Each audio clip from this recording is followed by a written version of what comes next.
Thank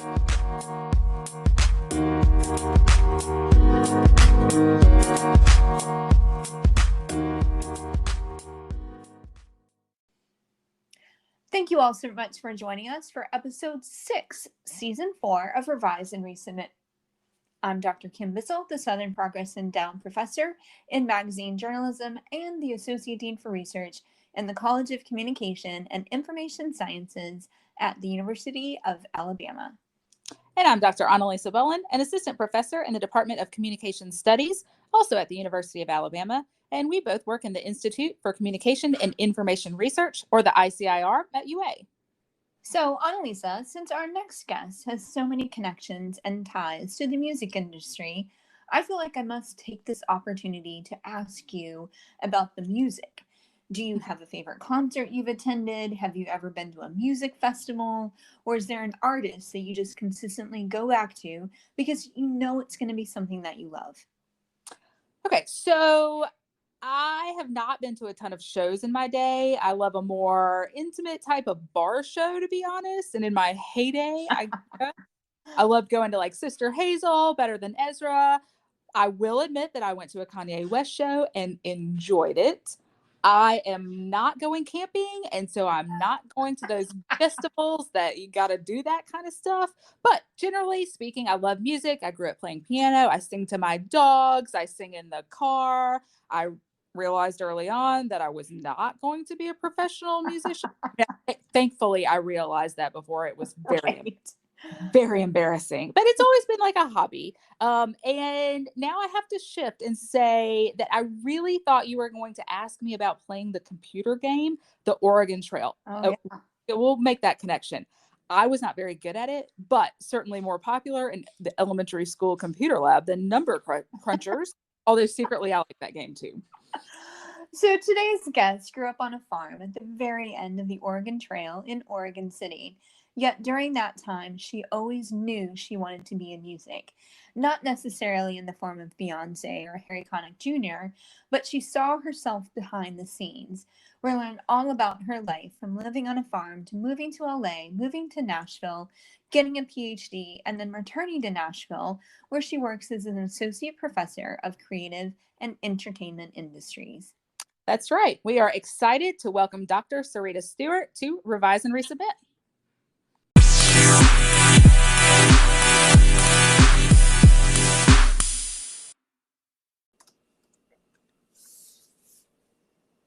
Thank you so much for joining us today, Sarita. We are thrilled to be able to catch up with you. Well, I have to tell you, Kim and Annalise, I'm so happy to be here with you today, too. Thank you for inviting me to be on your podcast. Absolutely. So, Sarita, before we dive into all the questions, I did want to ask you about one thing, because I think our listeners are going to be fascinated to hear about this. Before you went back to graduate school and got into academia, you did a little bit of work in the music industry. And I was wondering if you had like a funny story that you wanted to share or just a fun fact about that part of your life.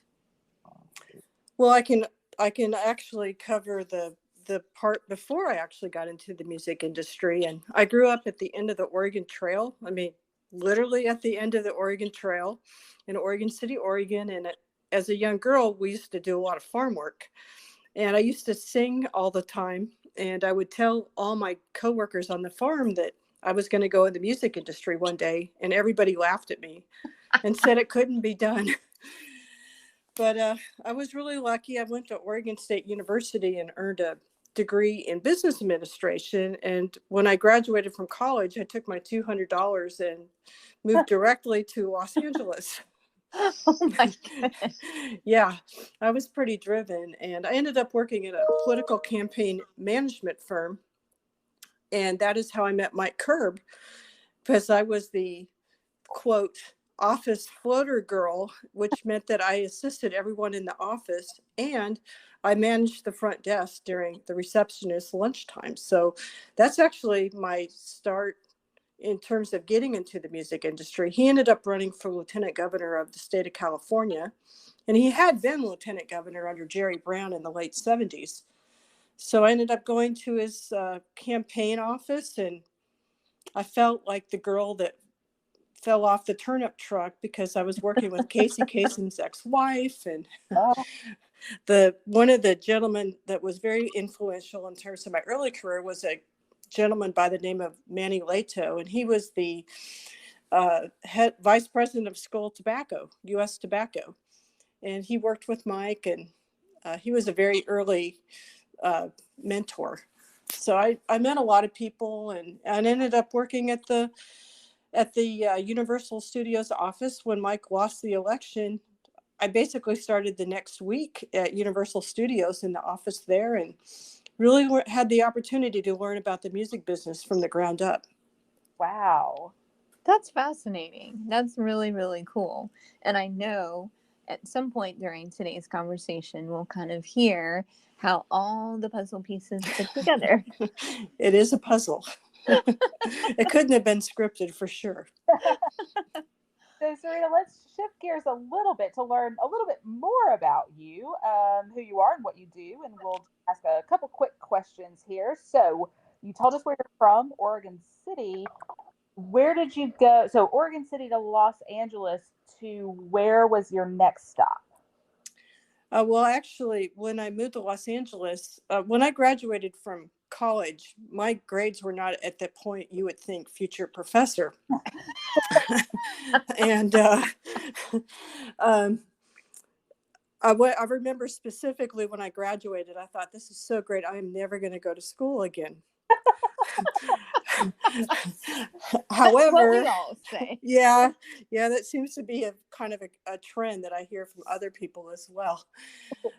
I actually ended up, when I was working for Mike, I worked in the Burbank office. We had actually moved offices to Burbank, California, to Media City, and I became interested in going to earn a master's of business, a master of business administration at the Claremont Graduate University. At the time, it was the Claremont Graduate School, and that was in Claremont, California, which was an hour and a half from my office in Burbank. And I actually lived in Burbank at the time as well. So I went to school for 3 years to earn a part-time.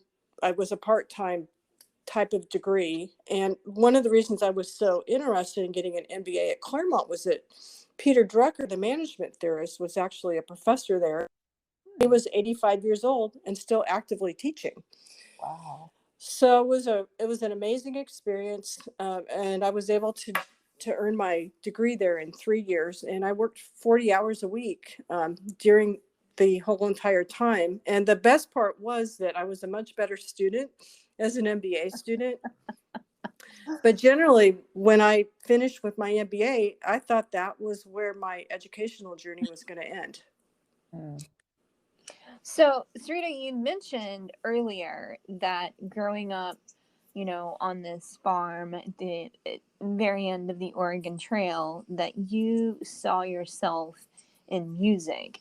So, did the young Sarita see yourself actually as a performer, or did you see yourself kind of as a background singer, or did you see yourself even further behind the scenes? What did the young Sarita kind of envision for herself in music?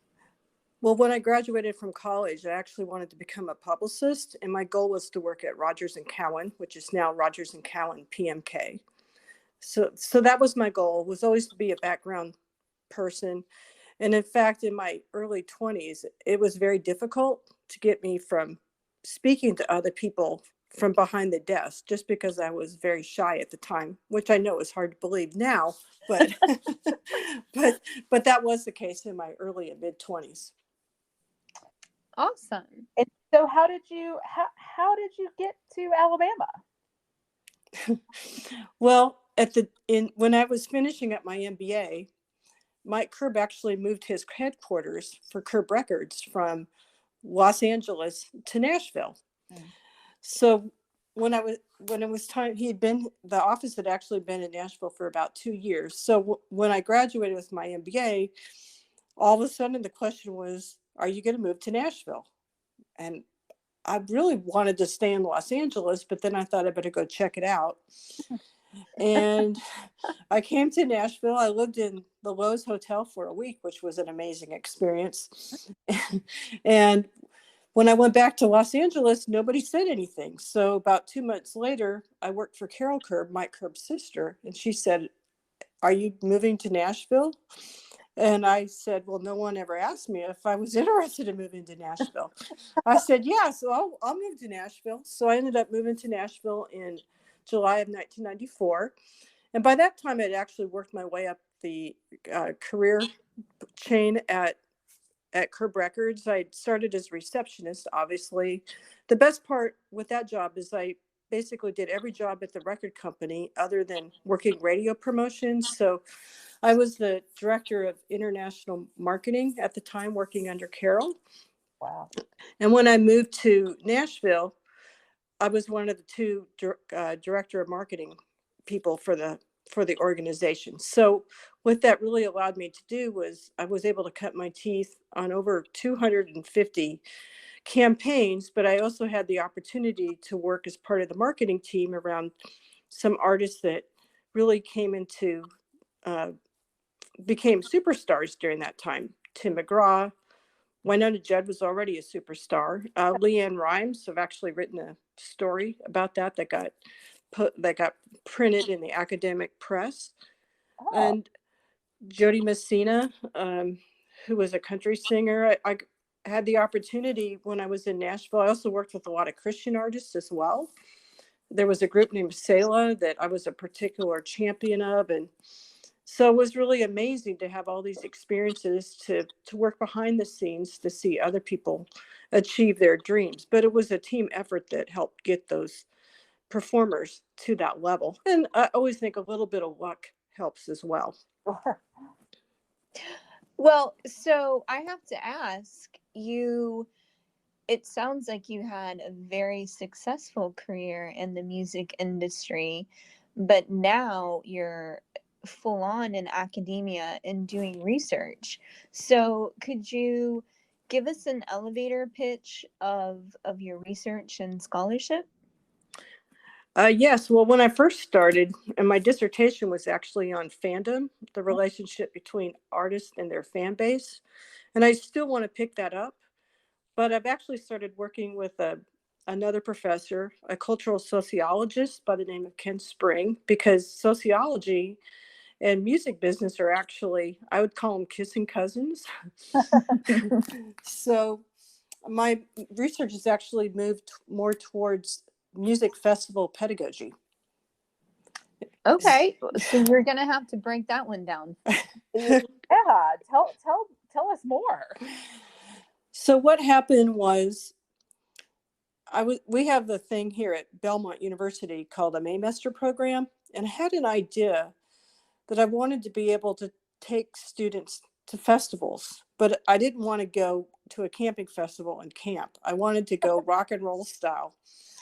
And we can actually design our own curriculum for the Maymester class, but I also wanted to have a professor that I thought had a lot of relevance to our student base, and that somebody that was much cooler than myself. So my co-professor, Dr. Spring, has tattoos on both.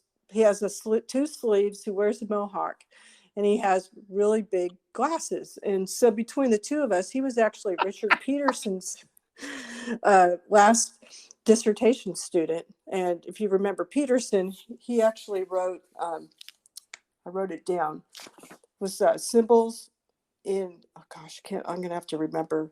But anyway, he did a lot of work on cultural production. So we actually saw things pretty similarly. So I ran into him after a large faculty meeting, pitched the idea to him. He liked the idea. So we actually created a program where we could take 2 tour buses down to Bonnaroo Music and Arts Festival. I knew one of the general managers from a program that I belonged to in Nashville called Leadership Music, pitched the idea to him about bringing students where we could actually create educational experiences for them. But the way the classes works, I teach a consumer research class, so I would actually teach the students research methodology. We would work with the promoters to come up with questions that they wanted answered, such as, what does Bonnaroo mean to you?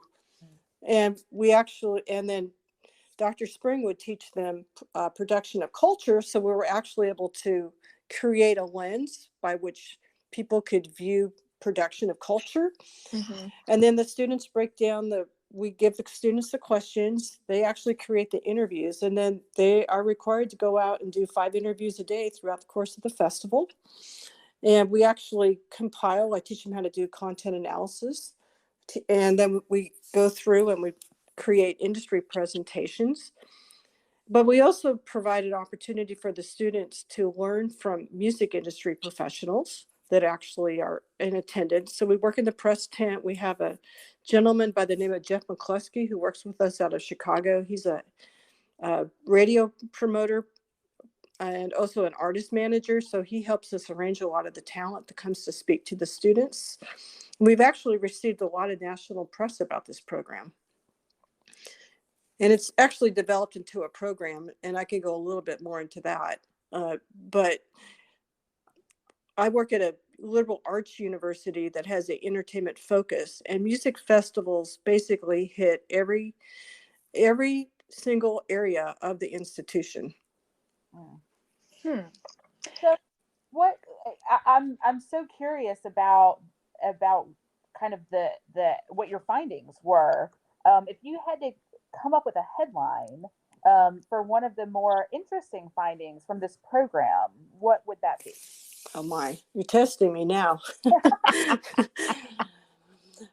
I think that the students have found that authenticity is really important, obviously to Bonnaroo, and people go there not so much for the music lineup. Obviously, that's important when you look at the headliners, but people really go there for the collaborative experience of going to the festivals, and and also just the whole camping aspect of it. So it's, I think, one of the in terms of some of the festivals that are out there, people really go there for the overall experience other than just the music. The music's really important. I feel like so is this a program that is open to students only at Belmont, or are others across the country? Well, the good news is I've written a paper with Dr. Spring, and we've actually provided a guideline for other professors that might be interested in developing these types of programs for their universities. Wow. And I did try to pitch, I think that especially with the University of Alabama, that would be a great place to reach out and take people down to Hangout Festival, which is in May. So, yeah. But I think that there's a lot of room. Live Nation, that's the promoter behind Bonnaroo Music and Arts Festival. And this is a program that they're actually interested in growing and scaling up to help students all across the United States. It's also a good way for them to identify talent. Most of the students that have been in the program have gone on to meet people. It's been instrumental in their careers. And a lot of my students have come back and said it was one of the most significant educational experiences. And it's a summer class. Mm-hmm. So you've referenced this Maymester course that you teach. Can you tell us a little bit about some of the other classes that you teach, and then how some of your research makes it into your classes? Well, I can tell you, at a teaching university, your teaching schedule is usually a 4-4. And so I believe, sounds fun. Yeah, well, yeah, this past year it's been a 5-4. So, yeah. So it's been busy. So you have to actually incorporate your research into your classes. And so I think that is one of the reasons this music festival research has been such a godsend, because I can actually incorporate the research, the pedagogy part of it anyway. And so we've been able to create this program. I think the most exciting thing about this music festival curriculum, we've been able to grow it to include nursing students, where they're actually sending graduate nursing students down to work at the festival. So I think that's been it's been very motivating. I think in terms of the other classes that I teach music publicity. So I've been teaching that a long time at Belmont. I have a book out on music publicity. Um, we have a big research data analytics initiative at Belmont. So right now I'm working with a co-teacher to develop a data analytics course and just teaching people how to collect data and also to use survey methodology to supplement their data sets and then writing a white paper around it. Mm-hmm. I'm teaching a managing organizations class this semester, which has been really great. It's been for my department chair who's been out this semester. And what else am I teaching? And I teach a fairs and festivals class, which is really fun. And that actually helps me to keep up on all the up and coming acts. Well, what I found so funny about that answer was, what else am I teaching? Which happens when you teach 5 classes. Mm-hmm. Yes. So in your classes, do you experience when you like say the word research or say the word methods, do you get students that are like wah wah, or how do you get them excited about the research part of the course? Well, first of all, I think there's usually a lot of fear when they hear the word research. Mm-hmm. So you have to make it fun. Mm-hmm.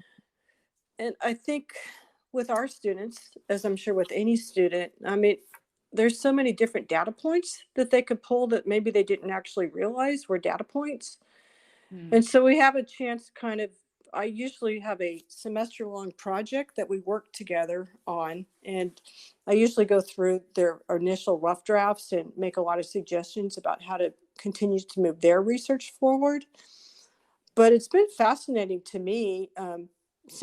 Once they get into the mindset of collecting data, doing surveys, just the things that I've been able to learn as a professor from the students has really been incredible in terms of some of the topics. And you also have to remember, I have about a 40-year age difference from my student base.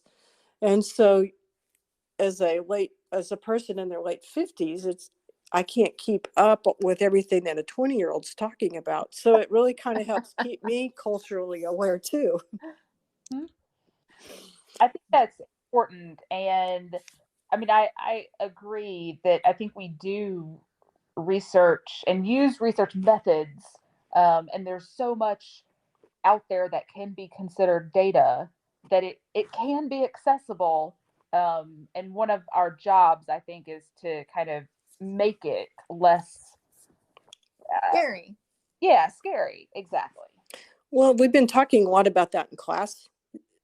The last couple class meetings. So again, I work with a younger adjunct for this decision making and analytics course.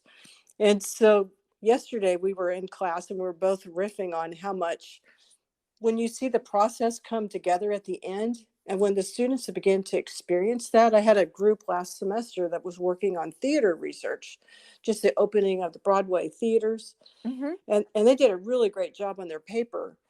But one of the students came up to me and she's like, oh my gosh, like all this research is coming together. I was so scared at the beginning of the semester, and to see it come to fruition is an amazing thing. And I said, you got the fever. Yeah. That is the goal for this class. And so when people get excited about it, it makes me excited. But usually my classes are usually in the afternoon now. And so I usually make them do a cheer before we actually start class to kind of help getting some of those creative juices flowing. That's a good exercise. I like that. You like that? Yeah. Who's ready to get going? And then usually there's a half-hearted response. Then I'm like, we have to do that again. So shifting gears on you just a little bit, Sarita, you had an opportunity to be at the University of Alabama when Jennings Bryant was also here. Did you take a class from him? Do you have any funny Jennings stories that you would be willing to share? Oh, sure. I really admired Dr. Bryan a lot, and I took let's see, it was the theory classes. I know I took an entertainment theory class from, but I also took the first class. I can't even remember the name of the class, but it was the initial theory class when you first start. And to be honest, I was really fearful about starting school as a PhD student at the University of Alabama. First of all, I was 46 years old. It was 2009. I was older than the majority of my professors, even though I was teaching as a professor at the time. And when I needed to get a PhD in order to move forward in my academic career because I was at the instructor standpoint. And the first time I talked to Jennings, I said, "Hey, I looked you up." And he said, "I looked you up." And I was like, "Oh no." But when I took his class, he had a class where writing the paper was 50% of your grade. Well, most of my peers in the program had all gone through research master's degrees. I had an MBA, which was a practitioner degree, so I didn't have any research background coming into that semester. Also, what happened was the literature review part of my methods class was covered later in the semester. So now we're getting into November. I didn't turn any assignments until October because I just needed to kind of get a little comfortable with this, and the fear of flunking out of a PhD program and having to return to Belmont with my tail between my legs was pretty motivating. So, and then, to work with someone of Dr. Bryant's caliber, I mean, he edited all these different communication books, and he knew of everybody's research. So he took me to lunch during the middle part of the first semester, and he said, "So for my class, what theory are you going to write on?" And I said, "Mood management." He goes, "Oh, that'll be great." Well, I didn't start working on the paper till early November because I didn't really know how to do a literature review. And once I started doing the literature review, I realized that he and Dr. Zillman actually created the mood management theory. And then I thought, oh my gosh, I'm going to flunk out of school. I know it. So I worked really hard. I came back up to Belmont, and I actually found a study that was done in 1948 that I was able to incorporate into the paper that he didn't know anything about. Oh, yeah. Needless to say, he was reading the paper, and I was actually getting minute by minute updates from him via email as he was reading the paper. And he told me it was a job well done. And I was really, really thankful.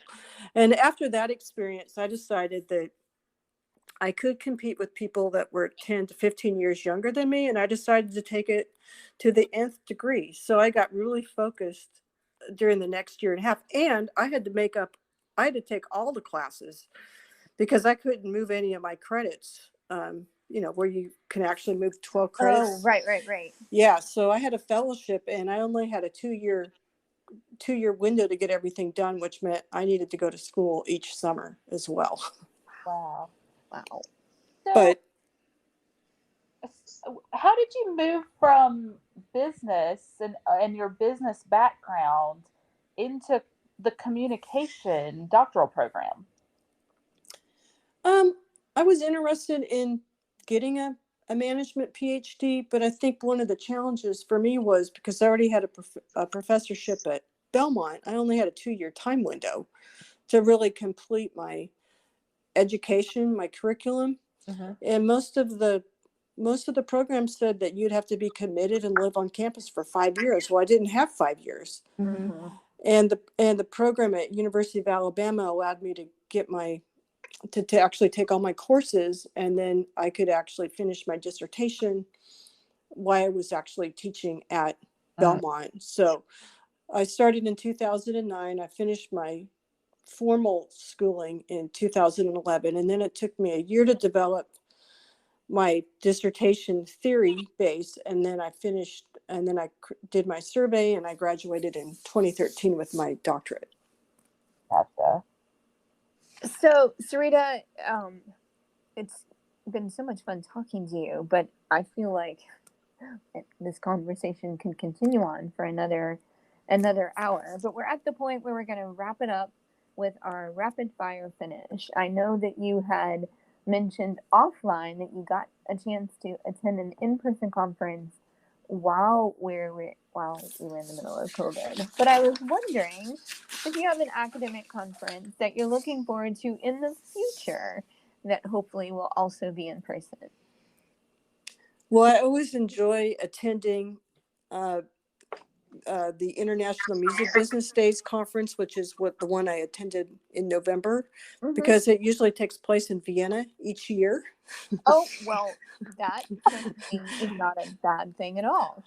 Yeah. Well, and I'm also interested in the International Communication Association, and they have a popular media and culture division. So I'd like to redirect some of my research and see if I could submit a paper and perhaps get to go on one of those amazing conferences as well.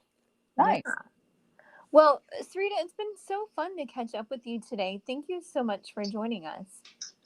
Yeah, thank you for allowing me to be one of your guests. It's been great to talk to you guys as well. Absolutely. Thank you. Okay, bye-bye.